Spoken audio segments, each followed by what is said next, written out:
edition of Carnegie Hall's Masterclass Livestream. I'm Joseph Conyers, coming to you live from Philadelphia, home of the great Philadelphia Orchestra, with whom I have the immense pleasure of being a member as assistant principal double bass. The Philadelphia Orchestra is no stranger to Carnegie Hall, as our relationship has spanned decades. I also have to say personally that having played in halls all over the world, Carnegie Hall is without question one of my very favorites. Coincidentally, at the beginning of the pandemic, the Philadelphia Orchestra was within days of beginning a Beethoven Symphony cycle that was to run through the month of March. While many of our concerts, like those at Carnegie, were canceled, I'm happy to report that the Philadelphia Orchestra is actively recording full concerts with guest soloists, all socially distanced and with no audience, of course, that will be made available for future broadcasts. To find out more, visit us at philorg.org. Quarantine has presented its challenges, for sure, but it's also been a time of deep reflection, both for myself and for our industry. While the pandemic has closed many doors, it's opened others, like this opportunity for me to be able to share this time with you this afternoon. At least for me, it's afternoon. We are excited to have you join us for today's program. We are featuring some well-known orchestral excerpts from strings from Carnegie Hall masterclasses organized by the Weill Music Institute in recent years. They feature principal players from the Berlin and Vienna Philharmonic Orchestras, working with alumni of Carnegie Hall's National Youth Orchestra of the USA. We'd love to hear from you during today's show. Please let us know where you're watching from and add a comment or question in the live chat if you're watching on Facebook or on YouTube. I'll have the chance to respond to your questions a little bit later on. So let's dive in. Our first excerpt features Berlin Philharmonic's first concertmaster, Noah Bendix-Balgley, coaching Ann Yu, a member of NYO USA in 2014, on Mozart's Symphony No. 40, First Movement. This was recorded back in November of 2015. And most folks might think of Mozart as light and fun music, but I love the storminess in this symphony. It's truly one of my favorites to perform. Let's take a listen.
I assume that's the excerpt you're playing? Yeah.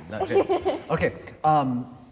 Something to keep in mind about, I mean, I'm assuming you'll be preparing this for an audition or something like that, is that in an audition, yes, you play piano, but I think you have to play a little more solistically in an audition than you would actually in this section. Okay. Because you're usually in a big hall, you're in front of, you're making an impression. So if you play too much, that might be perfect actually in the orchestra, but you have to add enough sound that they can hear what you're doing phrasing-wise. So a couple places I found a little too, places like this, that a little too behind behind the, in the section, and you want to be a little more playing out for the audition. Even in these fortes, to me, it's a little bit small, not a little more bow.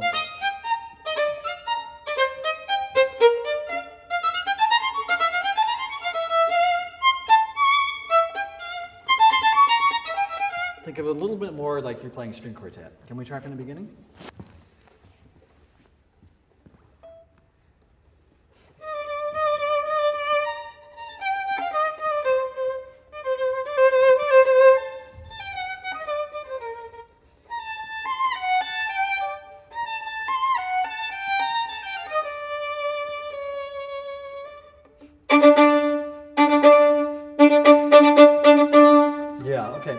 Good. So, do you think that's 3 bars diminuendo? To me, I hear. So I want to hear a little more tension on that. If it's already, then there's no tension on the C sharp.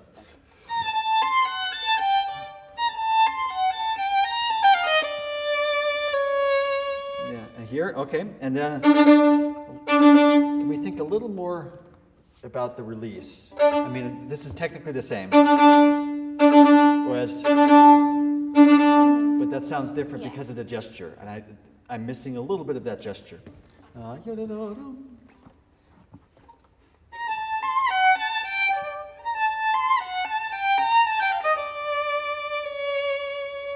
it doesn't, without a new start, still under the slur. Yeah.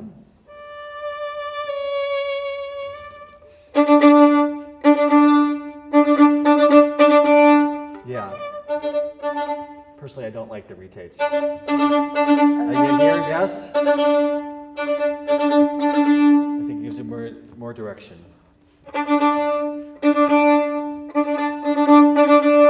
Yeah. Is that really forte? No. What you played? So this.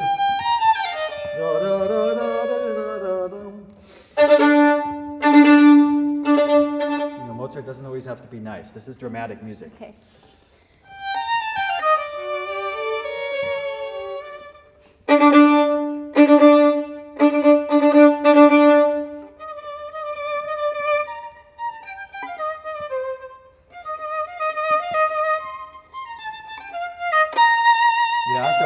Okay, good.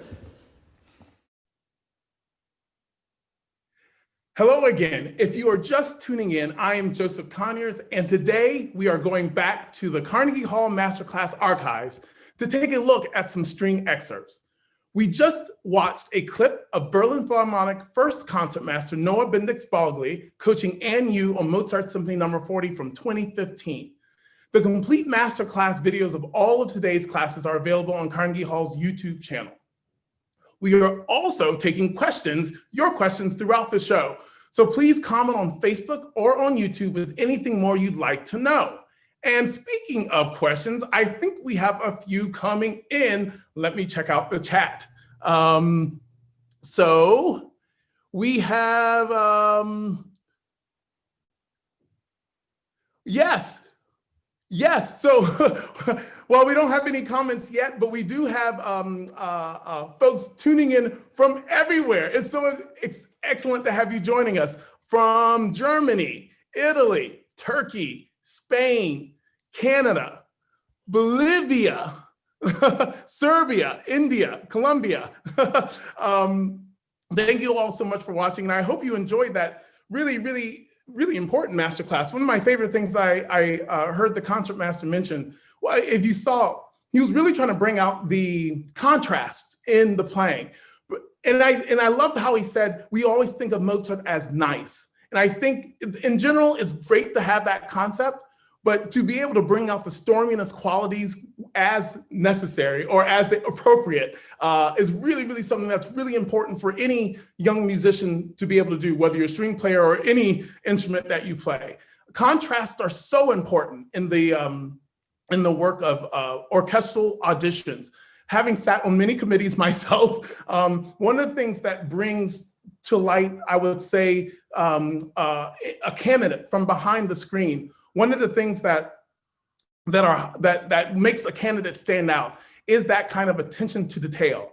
Their ability to bring the notes to life. I mean, we see the notes on the page, but how are they able to actually bring the character from behind the screen? Because in the States, we do it generally from behind the screen. So if someone can do that, that normally gets the committee's attention. And once you have the committee's attention, you kind of got them on a hook.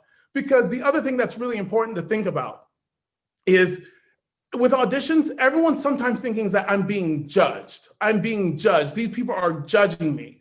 But you might be happy to find out that actually as a panelist behind the screen, we're actually on your side. We want to hear good music. We want to hear good performances. And in a lot of ways, we're rooting for you. So I think the next time you take your audition, you should think about that approach at the audition. Don't think of it like, oh, I'm going to be judged, but this is an opportunity for me to share this music with a group of people I have not met before. So I hope that provides some context. And we do have a question. So this is from Rod DeWitt. Were there ever frets on violins? Ooh, that's a great question. And now you're really testing me, Rod, because this is going to the history of string instruments and where they came, how they evolved. Viols, the viol family, particularly, definitely had frets. And they were actually even played vertically.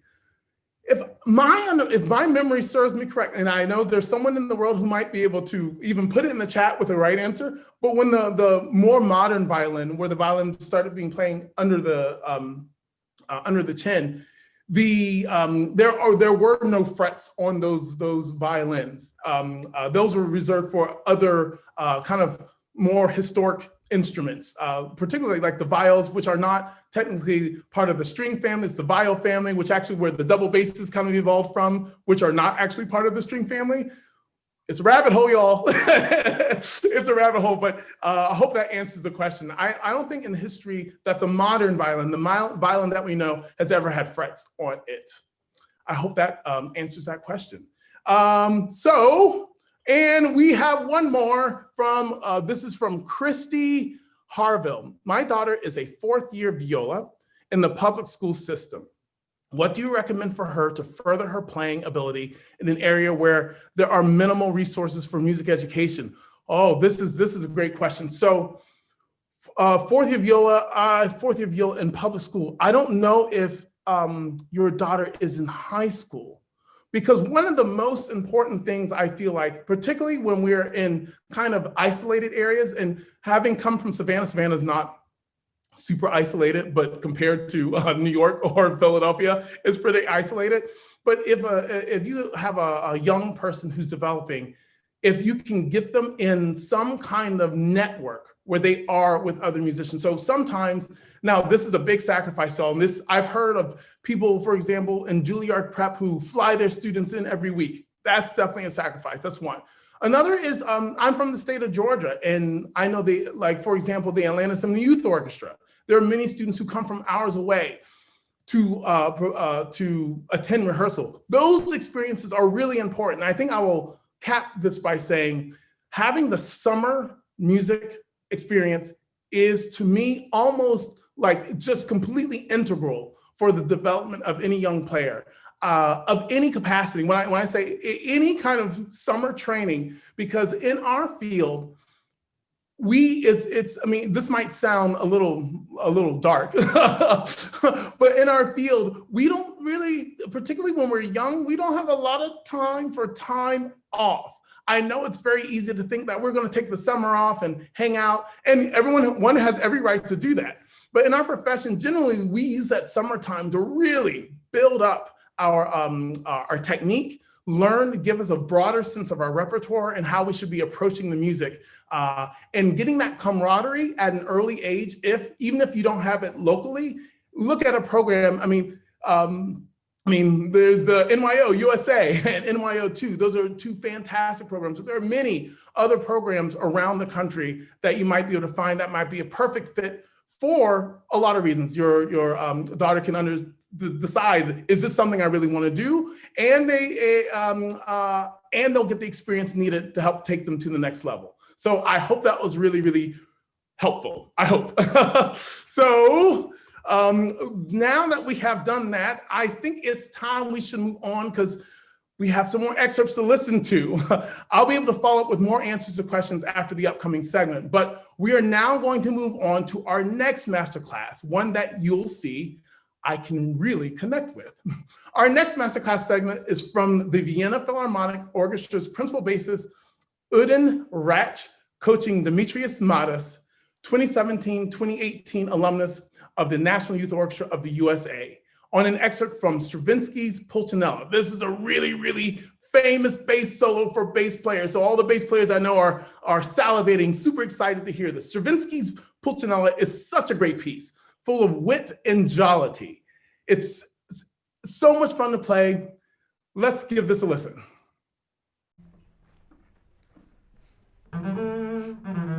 Yes. Yes. Yes. Yes. Here, you are in Central Park.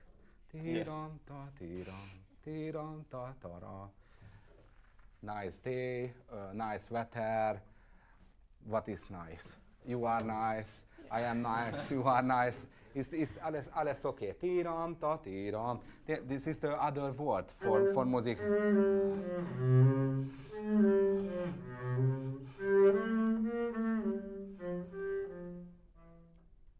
What? Okay. From here, dolce, dolce.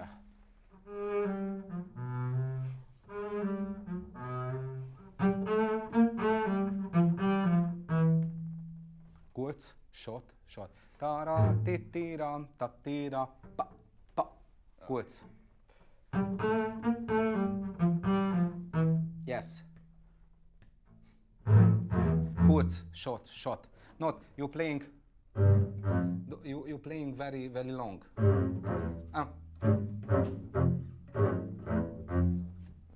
Only finger. Not both is very short. Okay. Only finger. Yes, perfect. Okay. Ta ta ta. Short. Is for you this stress or not stress? This piece here. Or there is you are in Central Park. This is a little more, I think, Central Park a little bit.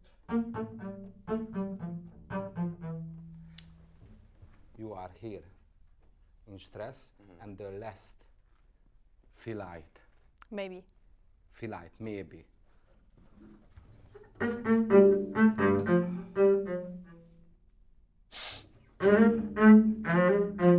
Okay.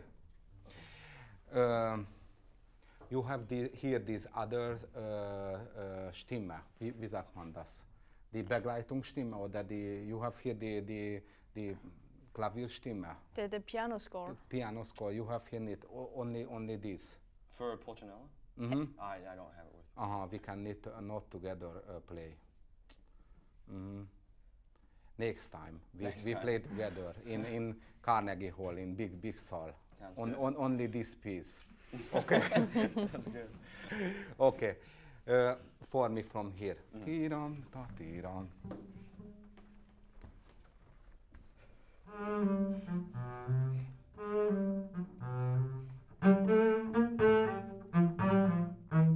Kurz, short, tira, pa. Should that go on? Perfect.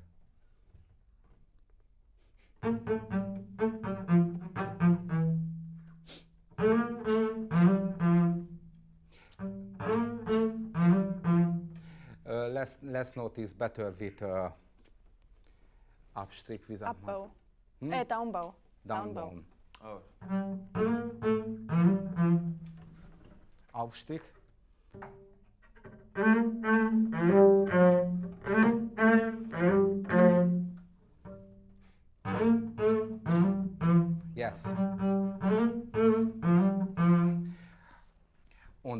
kann noch überlegen. You can think about. Kann noch überlegen, weil zum Beispiel Pulcinella, also Stravinsky schreibt immer wieder dieser Rhythmus. Tadadam, tadadam, tadadam, tadadam, tadadam, tadadam, tadadam, tadadam. He writes often the similar rhythms. Tadadam, bam, bakadam, bam. The same. You have here the same tadadam, tadadam, tadadam, tadadam, oder TDD with 16. 16th? 16th, tadadam. You have here this every time this same rhythmus. Okay? Tram, tam, tram, tam. This character for this piece is every time.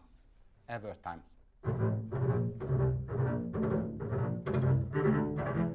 You can nick this rhythmus playing. You playing. This is the character for this piece. Okay. Last time from here.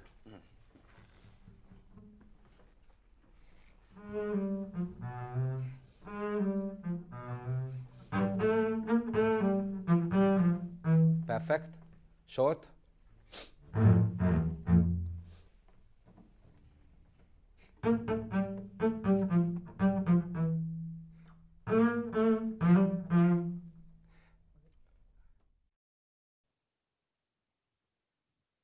So we just heard Demetrius Mattis, an alumnus of the NYO USA from 2017 to 2018, coached by Ödön Rácz, principal bass of the Vienna Philharmonic, playing the famous bass solo from Stravinsky's Pulcinella Suite. I loved that masterclass for lots of reasons, but two things I'll highlight. One, he was bringing up those characters. I think a lot of bass players, when approaching this excerpt, they don't realize how much of a joke it is. It should honestly make people want to laugh, which is kind of the nature of the beast. I mean, he pairs a double bass with a trombone. I mean, that kind of has comedy written all over it. But so how do we bring that character out when we play, and and how, not only thinking about it, but then actually doing it, so that we're like, is really has this kind of rough nature to it. I think sometimes we feel like we need permission to be able to play that kind of way, and this is definitely one of those times. The other thing that he mentioned that I thought was really, really important was he was asking if they could play together. He said, was there a piano score? And having a piano score, like, well, what do you need a piano score for? Is because this is so important. If you don't take anything else away from this time that we have together, it's knowing that the excerpt that you're playing is just that. It's just an excerpt.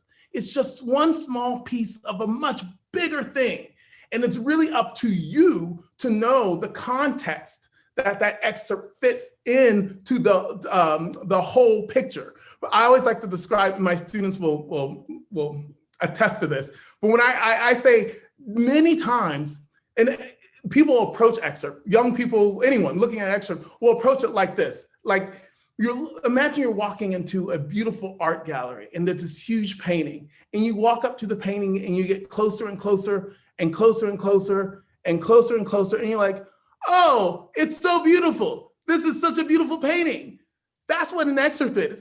And that makes no sense, because you can't appreciate the whole painting until you see the whole painting. So how does your excerpt fit into that whole painting so that when you play it, people recognize it as an excerpt from that painting? So I thought that was really, really important to mention. And again, I really, really enjoyed that masterclass. So we have some more questions. This is from Heather Buxton. How long have I played the bass, and how often do I practice? Am I on the honor system for that? So I'll start with the easy question first. I started playing the double bass when I was 11 years old, which was a long time ago. I've been playing the bass for 28 years, so a very, very long time. So let me start with how much I practiced back when I was in school, because I think this is really important. I think a lot of young people are thinking about it. I did a lot of things. I do a lot of things now, but I did a lot of things when I was younger, and I was involved in a lot of different activities, but I was really, really serious about both of my instruments, because I used to be pretty good on the piano as well. So I was practicing every day. That's the most important thing, one of my dear friends has a saying that apparently their mom said that her kids only practice on the days they eat. I think consistency is the most important thing, and being able to do it on a regular basis. I just think that's really, really important. And today it varies. I mean, to be honest, in quarantine, I've gotten more practice done than I have in a long time. Again, I say I wear lots of hats. But when the orchestra season is up, we're already playing many hours a day just on the stage. So on the days that we aren't playing, particularly, I'm preparing the scores for that week. I might be also working on any other projects that I might be preparing, but then also fine-tuning things from the week in the evening of those nights. So it can really, really vary, particularly for a performing musician. We have John Willingham. Who are some modern composers who are writing great chamber music works that include the double bass? If you have answers to this, throw it in the chat because I want to know. I have had pieces written for me. The only chamber music work that I've had written for me was by a composer named Tony Salitro. You should look it up. He wrote a piece called Shadow Confrontations. And I can't wait to be able to perform this piece again. Shadow Confrontations, you can find it on Spotify, but his name is Tony Solitro, S-O-L-I-T-R-O, I believe. He wrote a piece called Shadow Confrontations. We do need more rep written for the double bass in chamber music. There just is not a lot of it, particularly in the, how can I say, more for the formal concert hall experience. I think there are some other pieces for sure, but they're sometimes a little lighter, particularly since the double bass is a great medium for going to cross-genre music. But I would love to know more, and there should be more, and we should be encouraging all of our composers to write more. And I'm hoping I'm not forgetting something super obvious, but that's all I can think of in this moment. Okay, we have Ian Riggs. What is your favorite bass audition piece? Ooh, and then a thanks for doing this. It is my pleasure. That's favorite audition piece? Okay. When playing excerpts, one of my favorite ones to pop up on a list, particularly if I had to play it on the stage, is Britten's Young Person's Guide to the Orchestra. There is so much character in that bass solely. And if you don't, first of all, if you don't know Britten's Young Person's Guide to the Orchestra, you should know Britten's Young Person's Guide to the Orchestra. Because while it's a very cute piece and can be played for a crowd full of children, it actually works really, really well in the concert hall. As a matter of fact, I believe in recent years, the Philadelphia Orchestra may have even performed Britten's Young Person's Guide to the Orchestra. But every section in the orchestra gets a feature. From the woodwinds, the brass, even the percussion, and all the string sections, and the double basses get their own variation. And it is one of the cutest little, most adorable things you've ever seen or heard, because you have all these 8 players, in our case, 8 players, playing this actually kind of cute, kind of creeping up music, and then we have this beautiful melody to play, and then this kind of virtuosic flourished at the end. That's because of all the characters and the all the characters and colors that one can put in that. I don't know if it's my favorite, but that is definitely one of the excerpts that brings me great joy. We have from Rod already. Oh, we already did that, so perfect. And this, I believe, is from YouTube. What got you started on music, and when do you start learning an instrument? I got started on music because of my mother. She wanted all of her kids to play classical music, and I started piano when I was 5 years old. I have a twin sister. She started cello when she was 5, and older brother who started violin at the age of 9. And music played a really major role throughout our lives growing up in Savannah. As a matter of fact, they were always playing with their friends with violin and cello, often these little ensembles, and I was there by myself practicing my scales. And I was like, I want to play with other people. And I, of course, could have done chamber music, and we did that in our family as much as a 5-year-old and 7-year-old, whatever, could play chamber music. But ultimately, at the age of 11, I took up the double bass, and I've been playing the double bass ever since. I studied double bass in college. I play piano occasionally to accompany my students, but for my main instrument is the double bass. Wow, that was a lot of questions, but that was actually a lot of fun. I hope you enjoyed those. And if you have more questions, be sure to put them in the chat because we have one more segment and then I'll be able to answer those for you. So our final segment today is from a masterclass given by the first principal cellist of the Berlin Philharmonic, Ludwig Quandt, in 2015. He's coaching Georgia Buderine on the second movement of Beethoven's Fifth Symphony. We all know Beethoven 5. Da, da, da, da. My guess is this is probably not from the first movement. Let's take a listen.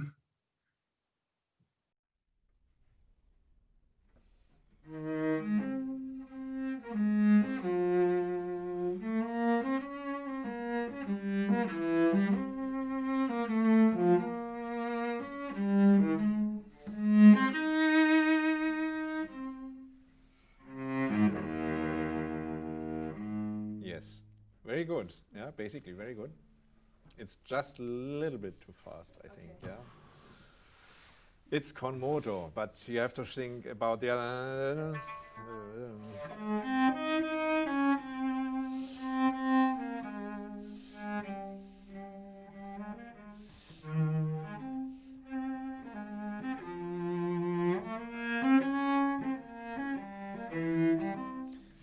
So a little bit smoother.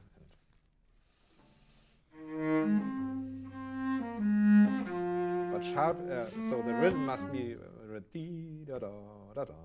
So not too soft the rhythm, yeah?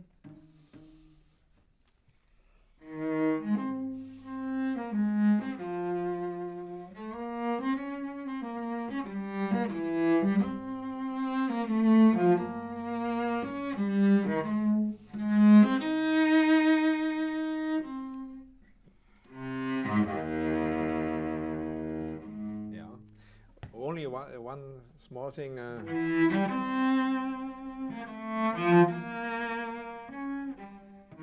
So go down after.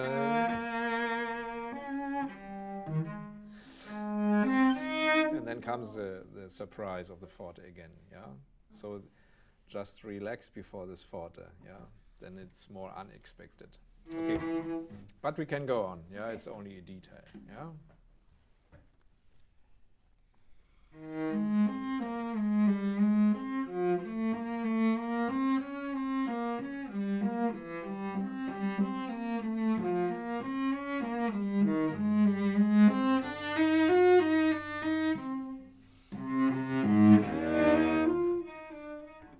Yeah, go on. It's only the other instruments that's playing this. Yeah.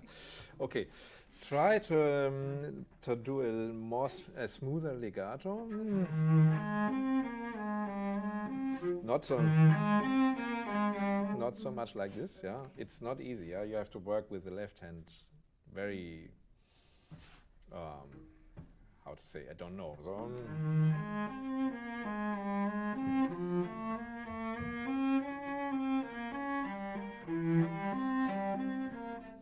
So it's.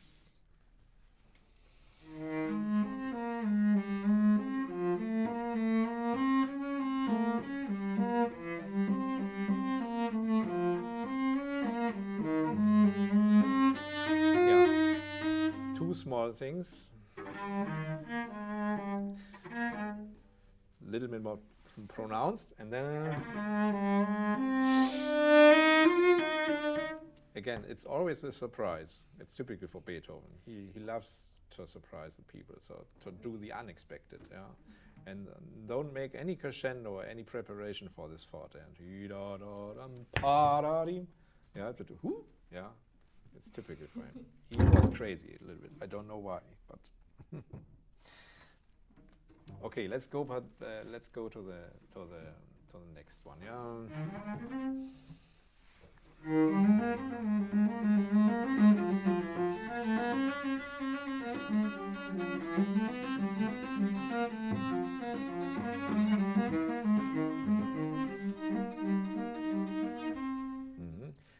It was very good, very good.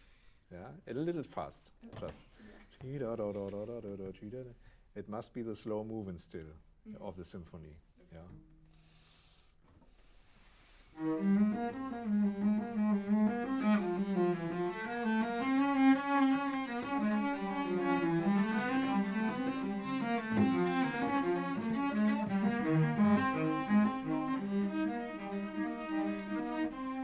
if you want to try out.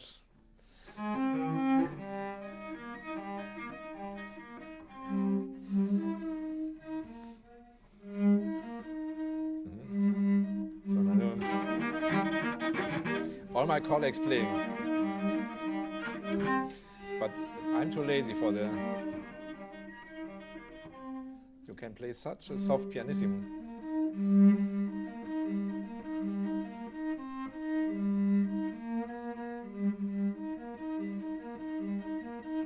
It's only uncomfortable in the very first moment.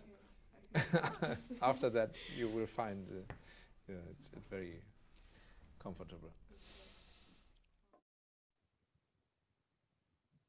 Hey everyone, and we're back. That was Georgia Buderine, who is an NYO USA alumna from 2014, playing an excerpt from Beethoven Symphony No. 5 for Ludwig Quandt, first principal cellist of the Berliner Philharmonic.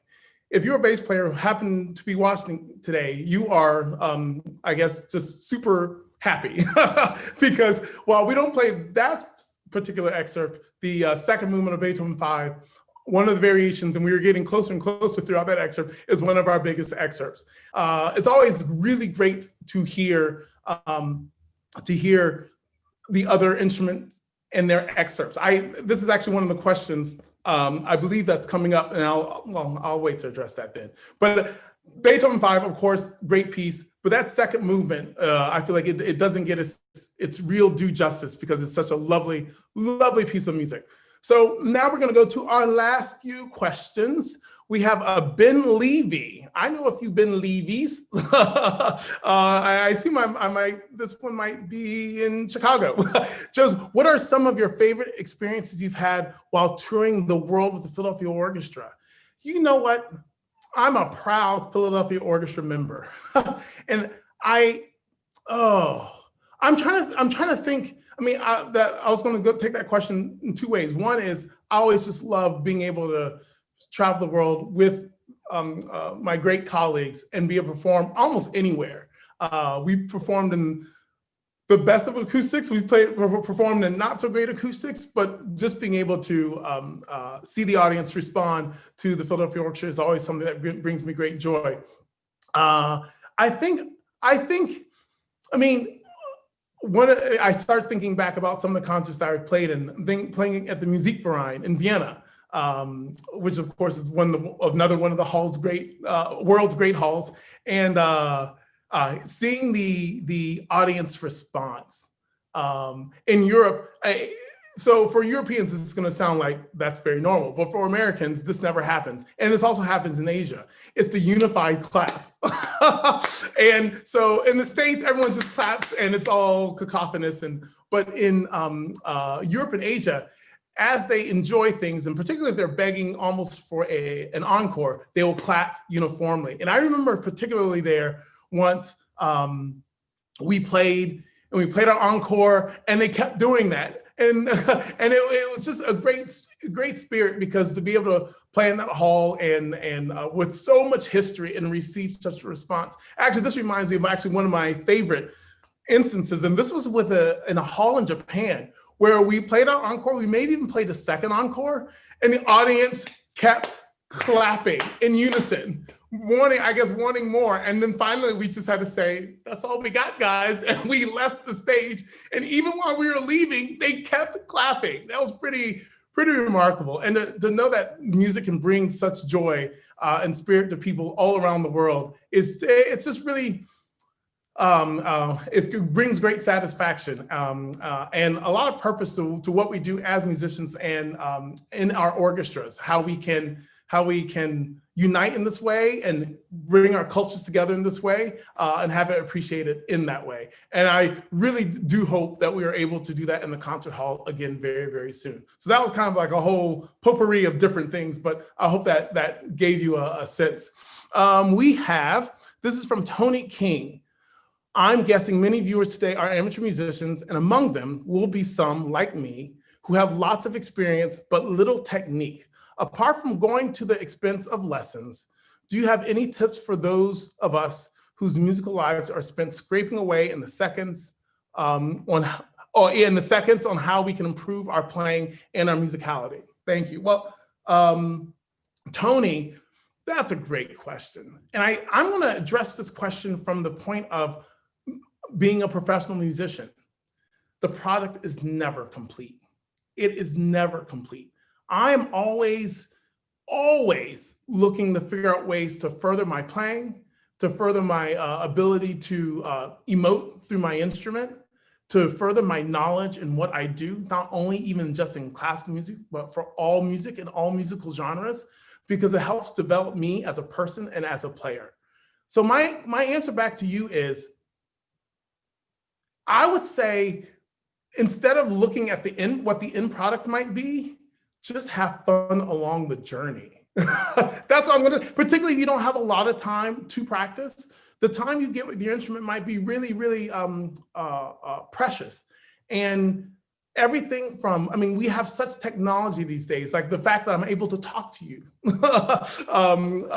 via the internet right now is so amazing. And there's so many different avenues, whether it's YouTube or different music listening, streaming service, where you can hear different performances, go to when we're able to. I know a lot of us in the world can't go to anything these days, but when you're able to go to live performance, listen to different genres that you may not have imagined. I mean, now you can get scores to different pieces of music and figure out how your part fits in. And I'll end by saying this. I think the pursuit for technique is well, I'm trying to figure out a nice way to say this. In my head, I thought a fool's errand, but I'm not calling people like, and I want to call anyone a fool. That's not the point. But I think my point is the pursuit for technique, to me, is way less exciting than almost the pursuit for musical discovery. And I think if we put all of our time and put all of our focus, all of our energy in just the technique, and I'm not good enough, it can actually take away from the joy of making music. So if the emphasis is instead put on the music making, and what do I want to do, and how do I make that sound that I have in my head? How do I phrase in this certain way? If you pursue that, regardless of how much time you have, every single time you pick up your instrument will be one of inspiration and not of frustration. I hope that answered your question. Next, we have Catherine Lestak. Let's go with that. To what extent do all the sections of the orchestra study each other's instrumentation, and is there artistic benefit in doing so? Yes, that is my answer.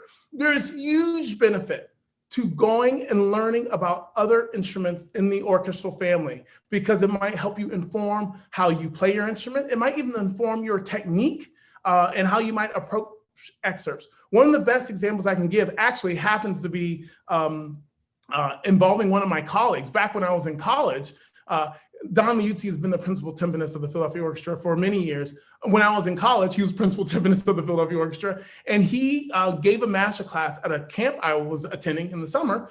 And he, in that master class, he was covering the rite of spring. I'll never forget how impactful seeing how he talked about rhythm and his approach to playing as a timpani player, and how that affected me and my approach to playing as a bass player. No, I mean, literally, knowledge is power. I remember going to another masterclass when I was a student at Curtis, and there was a guest cellist doing a masterclass, and she was talking about Brahms. And Brahms is my favorite composer. And one of the things that that got my attention with Brahms and the whole situation was how she described, whenever I think of Brahms, I think of water. And I was like, that's it. You are absolutely correct. That's what Brahms is. The way he's able to connect phrases and the way he dovetails phrases off of each other, it really is like a stream of water. I mean, yes, could I have gotten that from a double bass masterclass? Sure, but I didn't. I got it by attending a cello masterclass. And you can say, well, that's kind of close to the bass. So I'll go even further. Vocal masterclasses. I love vocal masterclasses. And I know a dear friend to Carnegie Hall is Joyce DiDonato. And I'm a big fan of just watching her masterclasses, because music making is universal.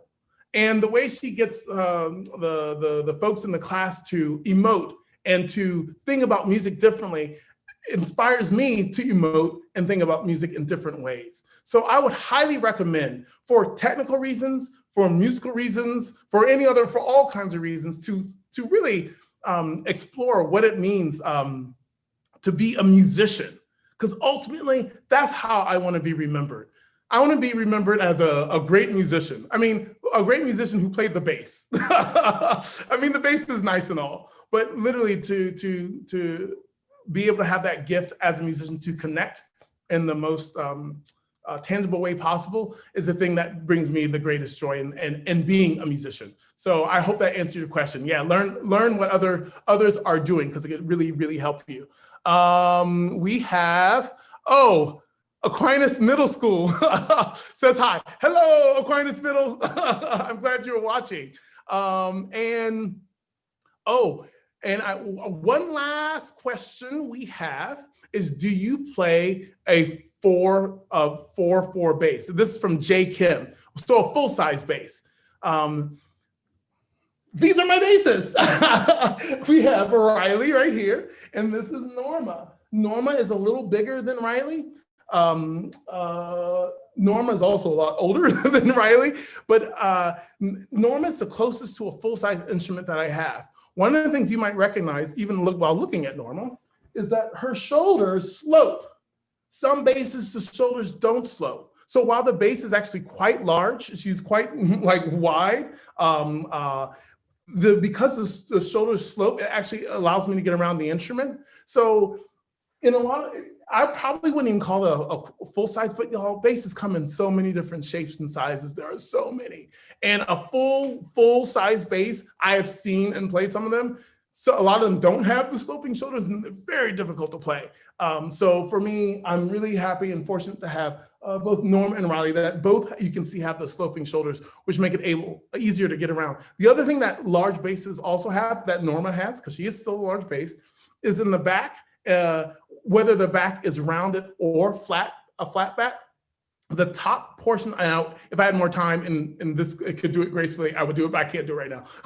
The back of the instrument is actually, instead of just, I'll say this is the back and this is the back of the bass, instead of going like this and then just being like this, it actually is at an angle, it curves. That actually allows us to better get around the instrument. So even for the larger instruments, it's easier to get around the double bass, because it's that little bevel allows us to, instead of having this corner that doesn't allow us to do that. But full-size basses are hard to come by. They're harder to play. And I want to find something that has the big sound that I want, but also gives me the agility to make the music that I want to as well. I mean, it's always nice to have a canon. Who doesn't want a canon in the bass section in the orchestra? But for me, particularly in principal roles, to have, because sometimes canons can have like a more robust sound, but less clarity in front. I need to have that front and clarity so I can get, so I can help lead the section.